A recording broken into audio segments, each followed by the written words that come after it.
Saudações, vigia das pessoas. Estamos vendo a série Classe VIP. Voltamos a transmitir aqui direto da madrugada. Madrugada não, de fato eu acordei na madrugada às 3 da manhã. Fiz as minhas meditações, orei ao Senhor. E a gente, quando ora ao Senhor, a gente pode agradecer. Na verdade, a oração ela tem esses três requisitos básicos. Quando os discípulos falaram: Senhor, ensina-nos a orar, o que Jesus ensinou? Ele ensinou o Pai Nosso. Então a oração ela tem ali o escopo de todas as orações. Então, primeiro você tem que reconhecer o Pai que está no céu. O Pai que está no céu. Deus é esse Pai nosso, nosso de todos. Sim, todos os humanos? Não. Nós todos somos criaturas de Deus. E somos merecedores de seu amor incondicional. Agora, somente pode dizer Pai Nosso todos aqueles que reconheceram Jesus Cristo como irmão. Porque Deus é o Pai de Jesus Cristo. Então, quando ele fala, ore, Pai Nosso. Pai Nosso. O Pai seu e meu Pai. Por quê? Se você me ama, disse Jesus, então você guardará meu mandamento, estará sempre comigo. Então o primeiro passo da oração é esse. Você não precisa recitar a oração do Pai Nosso. Tem algumas bíblias que tem como subtítulo a oração modelo, é um modelo. Então, na saudação ao Senhor, você santifica o nome dele, você exalta a sua criação,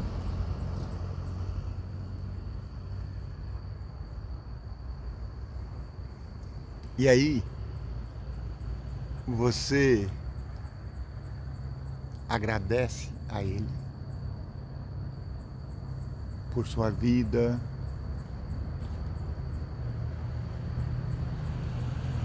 pela vida da sua família, pelos amigos. Então você pede a ele a proteção para que ele nos provê o pão de cada dia, o que é o trabalho, as benesses do céu. Eu sou viúva, eu não trabalho, não tenho emprego. Aqui no Brasil,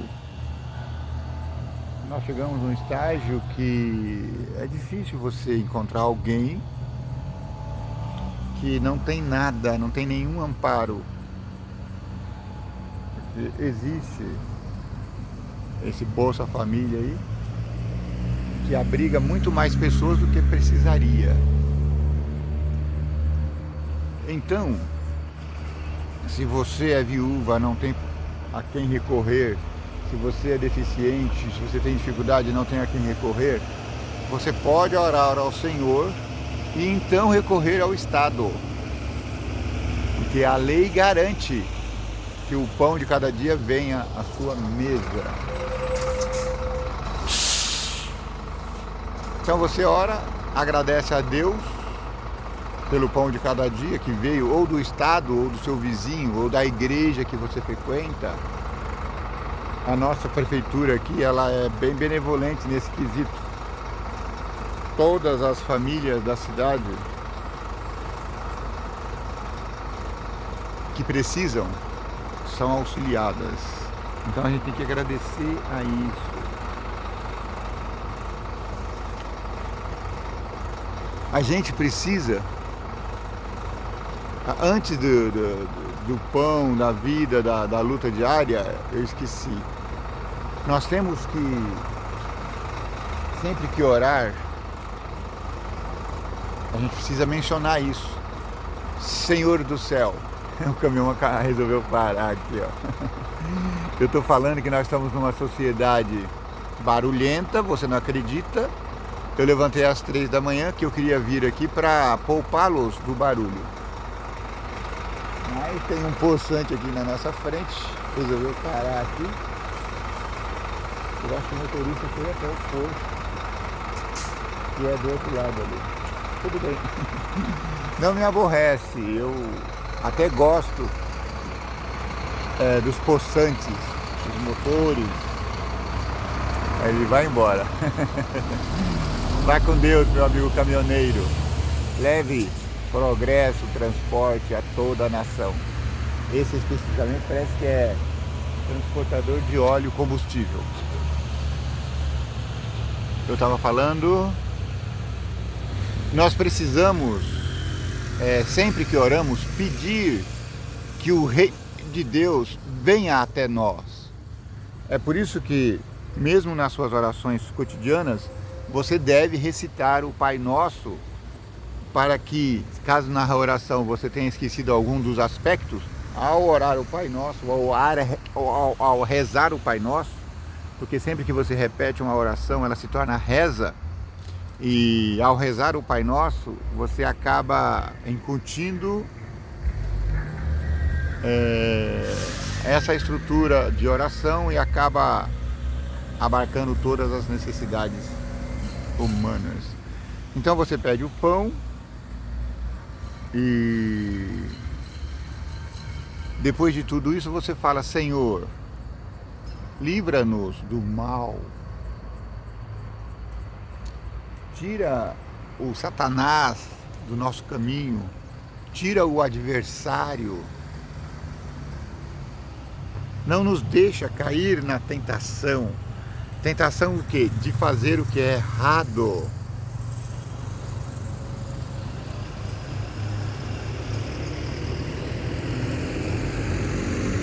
E aí eu gosto de uma terminologia, acho que não está em todos os evangelhos, mas fala assim, ó. Em vez de você falar o amém, fala: porque teu é o reino, o poder e a glória eterna para todos sempre. Eterna para todos sempre. Amém. Você entende? A melhor hora para você fazer as suas meditações é na madrugada. Eu fui agraciado pelo Senhor do céu. Eu sou um homem com hábitos matutinos. Quer dizer que eu funciono melhor em todos os aspectos de manhã. De manhã eu estou mais ligado, mais focado. Eu consigo me concentrar e fisicamente mais disposto. Então eu faço parte da metade das pessoas humanas que... Bom dia, cavaleiro, vá com Deus. Que foi dotado com essa disposição. Mas tem a outra metade humana que tem os hábitos vespertinos. Para essas pessoas haverá uma dificuldade muito grande em levantar às 3 da manhã. Para mim, eu tive que me segurar, porque minha filha fica falando: pai, não vai tão cedo lá para a rua. É muito bom você ter família, porque a família fica te protegendo, te cercando, né? Falei: não há perigo nenhum, eu estou aqui. Então nós combinamos que eu ia esperar o movimento começar. Então agora já são 5 horas e aí já começou. Na verdade começa às 4 horas. Nem sei que hora que é agora. Eu acho que é 4 ou 5, não sei. E eu acho que é 5, porque está muito movimentado já o trânsito. Porque começa devagarzinho às 4, vai chegando os ônibus de fretamento e depois vai aumentando o fluxo de pessoas e veículos.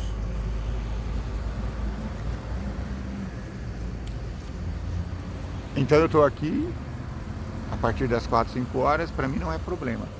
Para as pessoas que são vespertinas, elas não conseguem acordar tão cedo. Por quê?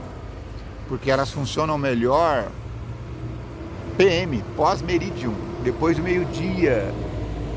Tem dessas pessoas que acordam lá pelas 10, 11 horas e, conseguinte, ela vai dormir lá pela meia-noite, 1 hora da manhã.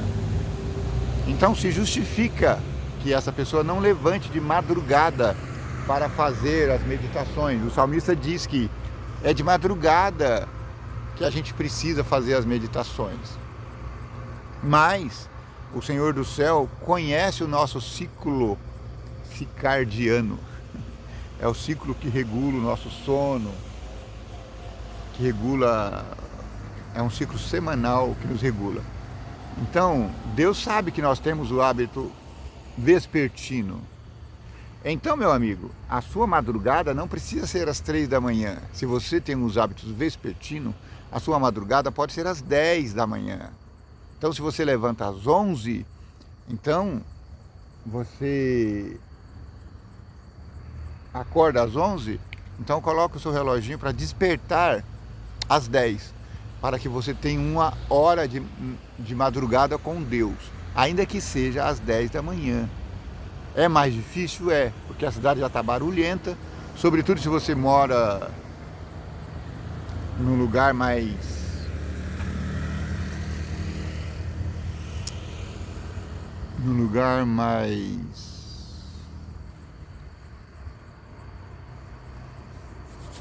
de comunidade, vamos falar assim, onde as pessoas já acordam ligando seus aparelhos sonoros, onde os vizinhos já acordam, sabe, aquele bombando, aquele som no bum, bum, bum, onde o motoqueiro adora fazer os barulhos.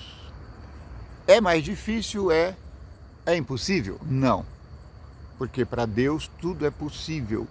Se você fala, Senhor, eu quero meditar com o Senhor, eu quero, você consegue.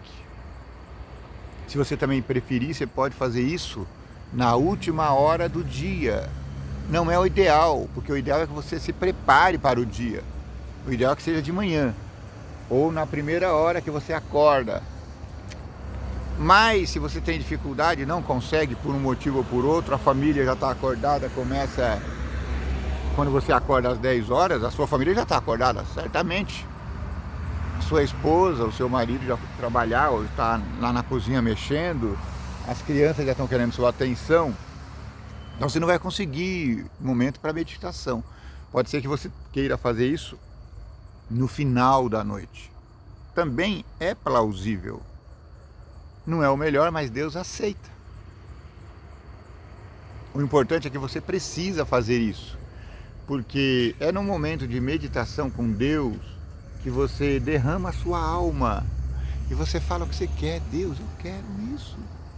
Hoje eu falei para Deus o que eu quero, falei, Senhor, eu quero.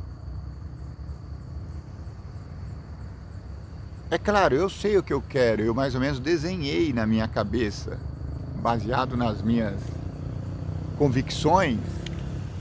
Eu falei para o Senhor, eu quero assim, assim, assim.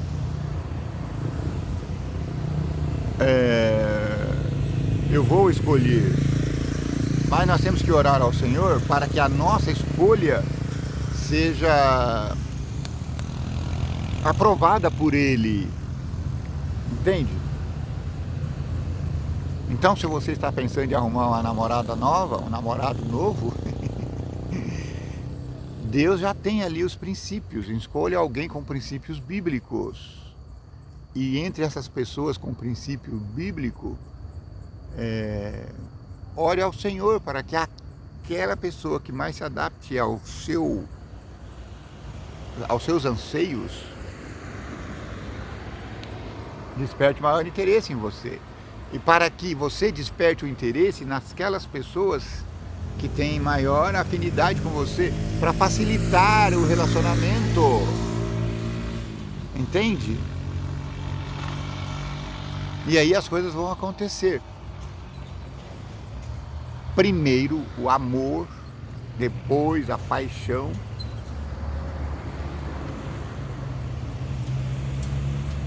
E aí a felicidade eterna. Não necessariamente nessa ordem, mas o amor, ele precisa estar sempre.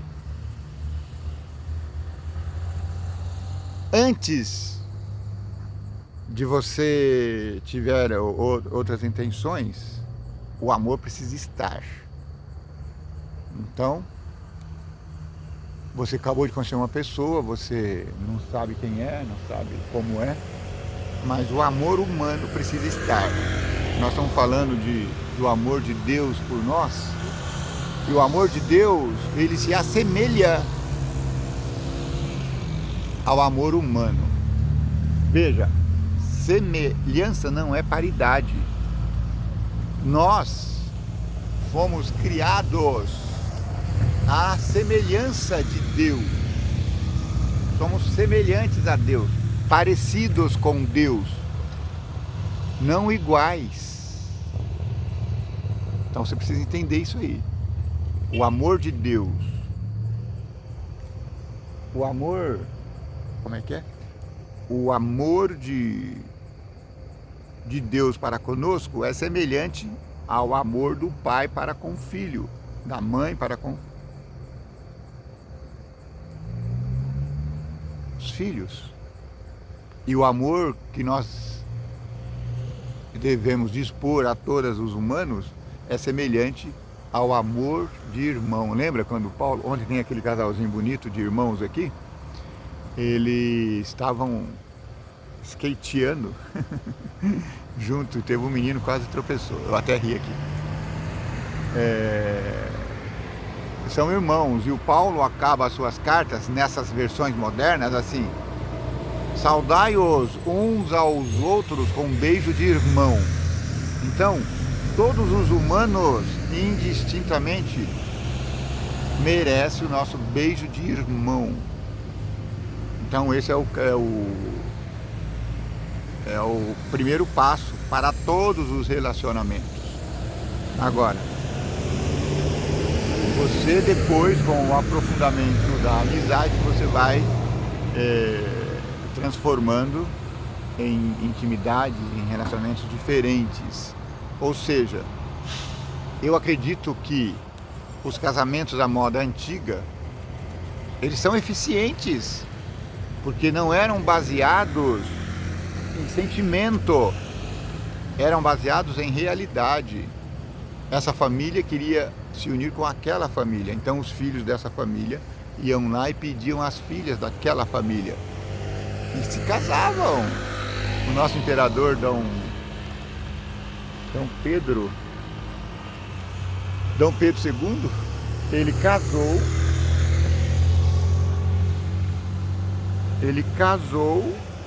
ele não conhecia a imperatriz. Ela foi apresentada depois do casamento. Então é isso. Nós temos que reservar um tempo da nossa vida, de preferência no começo da manhã, quando despertamos, 1 hora antes pelo menos, para ter um relacionamento com o Criador, esse Deus Pai amoroso, que enviou seu Filho Jesus Cristo para morrer na cruz, e morrendo na cruz, nos redimir de todas as nossas faltas.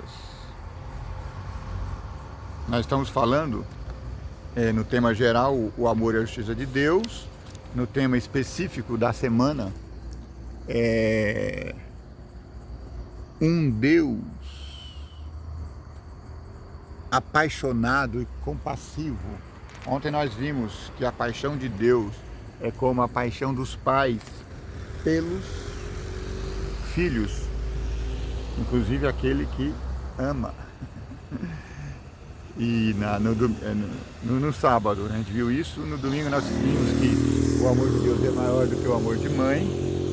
E hoje nós vamos ver qual é o grau desse amor que Deus tem para nós. Qual é o grau de amor que Deus dispensa a nós outros? Falar em nós outros, saudações a todos os hermanos de fala hispânica. Estava vendo o Facebook de manhã e eu vi meu amigo Célio, saudações, tá lá do outro lado do mundo, na Espanha. Tava usando uma roupa de frio. Tá frio aí, hermanito? Aqui tá calor, só coloquei essa blusa porque, como é de manhã, sempre tem aquela, sabe, o arzinho da manhã. Eu coloquei para não sentir frio, mas tá calor, poderia estar sem camisa. E eu vi que ele tava com a blusa, um agasalho forte. Tava tomando café quente, ou cevada quente. Saudações a todos vocês que falam espanhol, nossos irmanitos aqui ao redor, e os nossos irmãos da igreja da Espanha. O amor de Deus é angustiante. O que significa isso? Esse é o título da lição de hoje, segunda, dia 20. O livro de Oséias escancara a incalculável profundeza do amor de Deus por seu povo. Quando fala escancara, quer dizer, abre completamente a nossa visão para entender quão profundo é o amor de Deus. Ele, o Senhor do céu, ordenou ao profeta Oséias: vá e case com uma prostituta, tenha filhos com ela.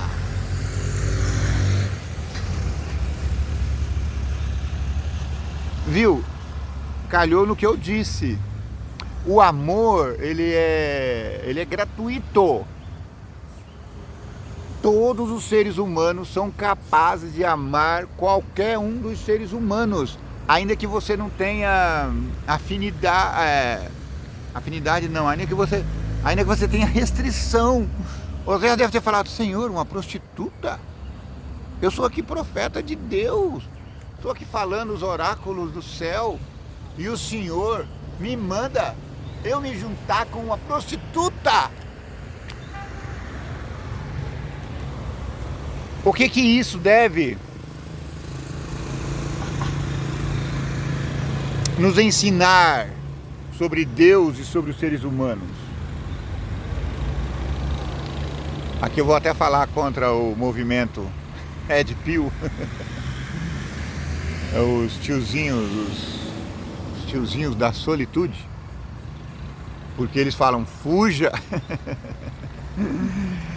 fuja de problema, veja o passado da moça.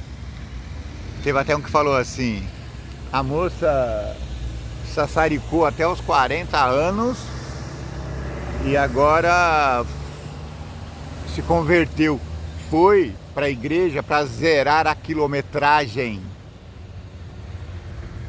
Então ele fala: você que é crente, fuja disso. Não é essa a mensagem de Deus. É claro, precisamos ter cautela, mas nós precisamos saber que o amor de Deus, ele é penetrante como faca de 2 gumes, ele corta. Então não é porque a pessoa era prostituta que ela não vai ser uma boa esposa. Aqui no caso de Oséias, ela não foi. Mas, bom dia. Mas isso não é... Vai com Deus, amiguinho. Isso não é, como digo,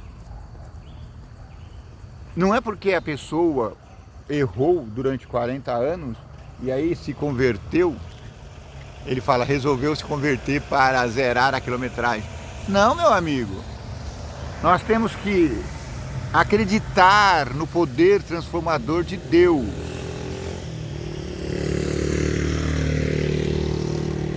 Eu sou cristão. Quando eu vou para um relacionamento, eu não pergunto para a pessoa como você era. Claro, a gente vai conhecendo, vai perguntando, normal, mas você não tem que se preocupar com isso. Você tem que se preocupar com você. Eu decido amar essa pessoa? Sim, uma vez a resposta sendo sim, e o céu sempre manda essa resposta.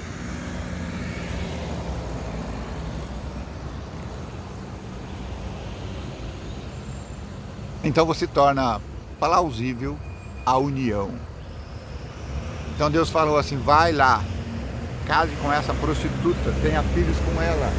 Ele teve 2 filhos, a lição não vai falar isso aqui. E eles tinham um nome bem engraçado, eu não lembro agora. Não meu povo, não povo meu. Não lembro agora. Mas qual é o lado que eu quero aqui que você perceba?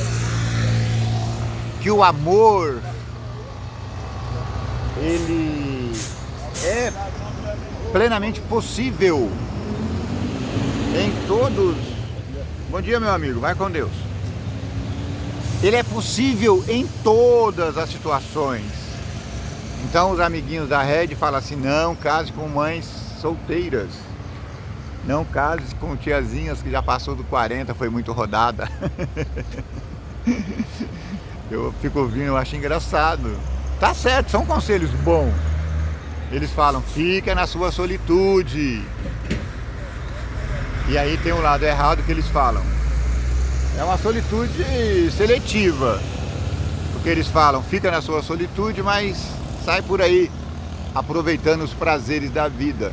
Salomão já disse que aproveitar os prazeres da vida é muito bom, mas sempre traz consequências negativas. Então, meus amigos da Red, cuidado. Se você decidiu pela solitude, continue na solitude, mas não saia por aí sassaricando, porque isso não vai acabar bem. Então Deus manda Oséias casar com a prostituta, ter filho com ela. Ele foi lá e casou e amou a mulher, teve família. E depois que já tinha 2 filhos, a mulher enjoou dele e voltou para os amantes. Ela voltou lá para casa de... Tem uma palavra feia que eu não gosto de usar. B-O-R-D-L-E-L. Mas ela voltou lá para a casa da luz vermelha. O marido, como amava ela, foi lá e começou a gritar de baixo lá do prédio, não sei se era um prédio. Meu amor, volte! Abandone esses homens que você está aí. Por favor, venha comigo, toma um banho e venha. Ela tomou banho e voltou com ele, porque ele a amava. As pessoas ficam chocadas com essa história de Oséias, mas esse é o objetivo de Deus, que você perceba a angústia que Oséias sentiu com a sua mulher cachorra, que era amada, paparicada, cuidada, e ainda assim abandonou a família para ir ter com homens que não davam nada para ela, às vezes nem dinheiro. Tem texto bíblico que fala, em vez dos homens, seus amantes, te dar dinheiro, você é que dava dinheiro para eles. Nós precisamos entender aqui que a história de Oséias e sua esposa, ela ilustra a história de Deus com o povo de Israel, com Judá, com Jerusalém. Essa história está contada na Bíblia. Eu já ouvi a Bíblia inteira esse ano, então essa história está fresquinha aqui na minha mente. Ouça a Bíblia. E a angústia que Oséias sentia é a angústia que Deus sente.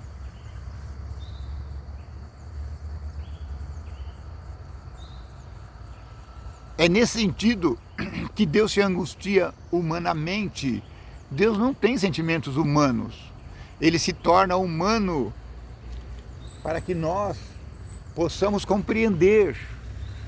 Então Deus ama humanamente, porque é onde a minha cabeça pode chegar. Eu só posso alcançar até aí. Eu não posso entender a profundidade desse amor.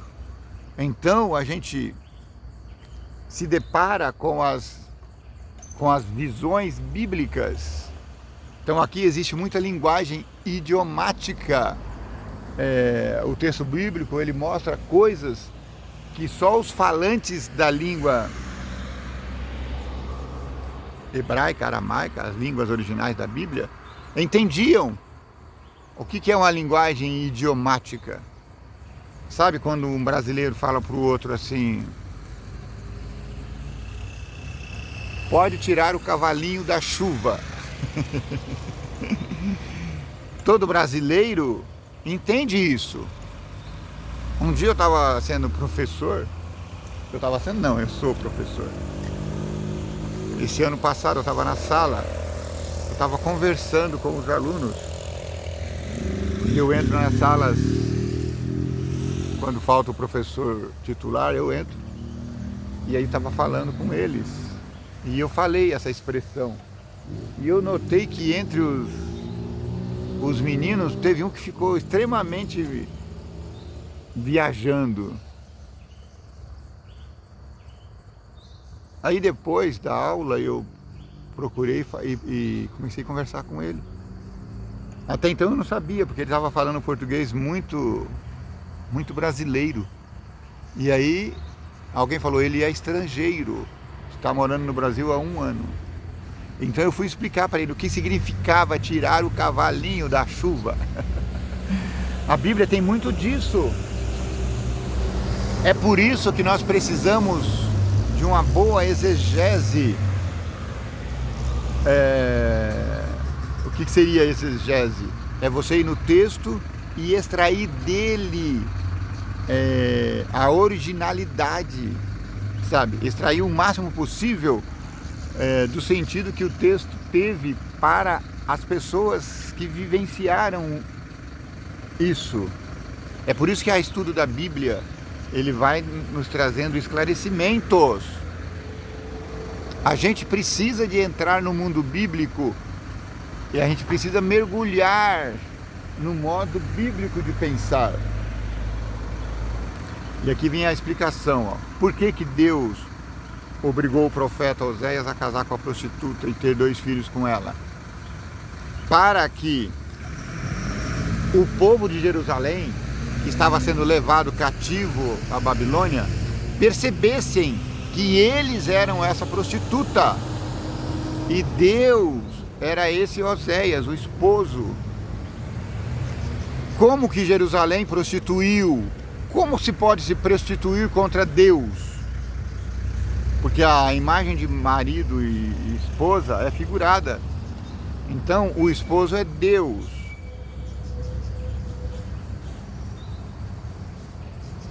A mulher é a igreja, o esposo é Oséias, a mulher é a prostituta. O esposo é Deus, a mulher é a igreja. Então como que a mulher se prostituiu? Como que Jerusalém se prostituiu? Está lá, o texto fala claramente. A igreja adorou outros deuses. Deuses do Egito, da Babilônia, deuses nojentos. Eu consigo lembrar de aqui Tamuz, aquele que devorava os filhos, fugiu agora o nome dele. Então, foi assim que a igreja se prostituiu. Os sacerdotes ofereciam sacrifícios a esses deuses, adoração ao sol, aos lagartos do Egito, porque a terra se prostituiu, desviando-se do Senhor. Oséias 1:2. Posteriormente, o capítulo 11 de Oséias retrata o relacionamento de Deus com seu povo, utilizando a metáfora de um pai amoroso em relação ao seu filho. Deus disse que vai curar o seu filho. Leia Oséias. Aliás, faça o plano de ler a Bíblia inteira. Parece muito, mas não. Você vai conseguir fazer isso em 21 dias. Eu fiz o ano passado, fiz esse ano. Então dá. Eu fiz em 18, 19 dias. Dá para fazer. Com 21 dias, absolutamente dá para fazer. Leia Oséias 11, 1-9, como as imagens presentes nesses versículos ilustram a maneira pela qual Deus ama seu povo e cuida dele. Leia lá Oséias 11, 1 a 9. Aperta o pause e depois volta aqui. E agora vem os comentários do autor. O amor de Deus por seu povo é comparado ao afetuoso cuidado de um pai por seu filho. As escrituras sagradas usam imagens poderosas como ensinar uma criança a andar, carregar os filhos nos braços, curar e prover sustento, demonstrando o cuidado terno e amoroso de Deus por seu povo. Deus carregou o seu povo como um pai carrega o seu filho. Deuteronômio 1, 31. Por seu amor e por sua compaixão, ele mesmo os remiu, os tomou e os conduziu todos os dias da antiguidade. Isaías 63, 9. Em contraste com a fidelidade inabalável de Deus, seu povo mostrou-se repetidamente infiel.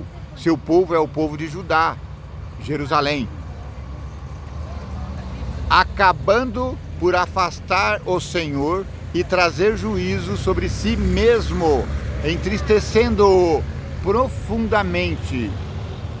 Como que Israel entristecia a Deus, indo a outros deuses, simbolizando os homens na casa de prostituição, porque a esposa de Oséias voltou para onde ela morava e ela se dava de graça.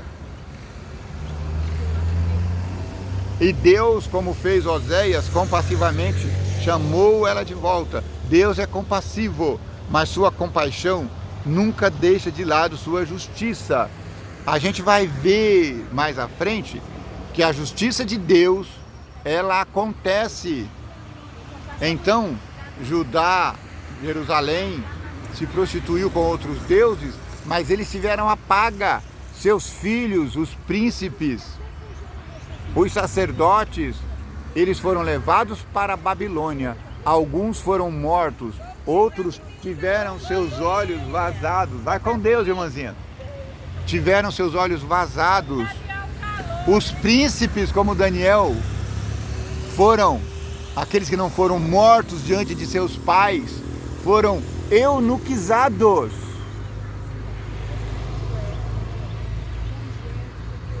Imagina isso.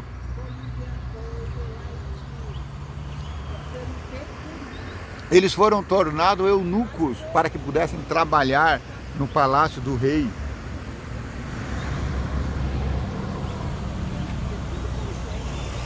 Deus, ele castiga o seu povo. Ele é amor, ele é compassivo, ele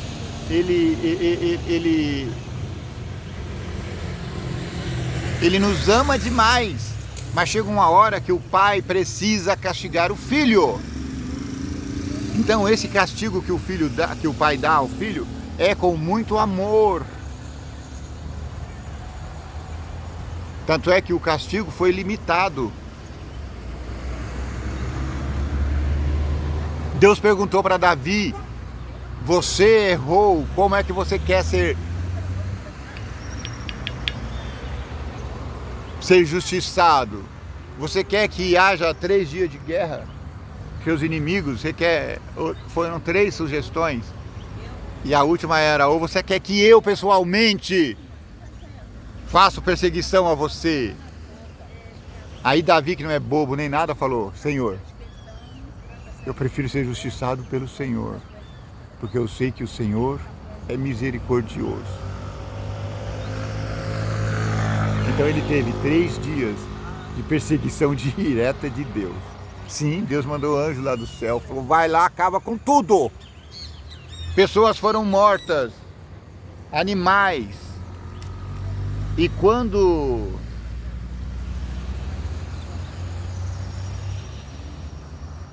os anjos do céu iam destruir Jerusalém, Deus se compadeceu dele. E Deus retirou, como Davi previu, Deus retirou o justiçamento. E Davi, em adoração, agradeceu a Deus e ofereceu sacrifícios a Deus. E aí ele construiu naquele lugar o templo sagrado que foi dedicado por Salomão a Deus. Construído e dedicado por Salomão. Mas foi pensado na cabeça de Davi. Você já ficou tão aflito que seu estômago, você já ficou tão aflito que seu estômago se embrulhou? Já, né? Essa é a ilustração usada para descrever a intensidade das emoções de Deus em relação ao seu povo. A imagem do coração se contorcendo e da compaixão despertada é uma expressão idiomática, tá vendo? Expressão idiomática, típica do idioma, que reflete emoções profundas, tanto de Deus quanto dos seres humanos. A imagem de compaixão despertada, kamar, ocorre, por exemplo, na história das duas mulheres que se apresentaram a Salomão, ambos afirmando serem a mãe do bebê. Quando ele mandou que a criança fosse cortada ao meio, é claro, ele não tinha intenção de fazer isso. A intenção de Salomão era descobrir quem era a mãe verdadeira. Então a mãe verdadeira, ela teve o seu estômago contorcido. Então a expressão usada é isso, que ela se contorceu em si. E ela gritou e falou, não, pelo amor de Deus, deixe meu filho com essa sirigaita. Deixa meu filho com ela. Eu prefiro ele vivo do que ele morto. Ou seja, ela se contorceu o estômago. Ela sentiu nos seus rins, ela sentiu a angústia no coração. A mesma angústia que Jesus sentiu na cruz ao morrer. Então Salomão percebeu que ela tinha se contorcido no estômago. Então ele falou, Tó, o filho é seu, leve embora. E ele deve ter sentenciado a outra, ou à morte, ou ao desterro.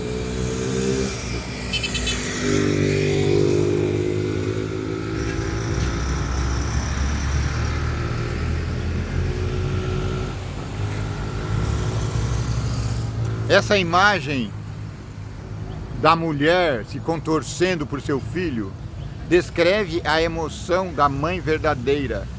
Essa mesma imagem, ela descreve o que Deus sente por nós. Então veja essa história dessa mãe aí, em 1 Reis 3:26 e em Gênesis 43:30, para você sentir o que é o contorcer do coração. Nenhum amor terreno pode ser comparado ao amor dos pais. Isso nos ajuda a entender o amor de Deus por nós. Que conforto podemos e devemos extrair dessa verdade? A verdade é que Deus nos ama como um pai ama. Deus sente as dores que seus filhos estão sentindo. Se você está sofrendo, tenha certeza, Deus sente também. Deus te ama com amor eterno. E isso precisa ficar na sua cabeça. Ele não gosta de ver você sofrendo. Se você sofre, não é porque Deus quer que você sofra. Se você sofre, é porque você está longe de Deus. Aproxime-se de Deus.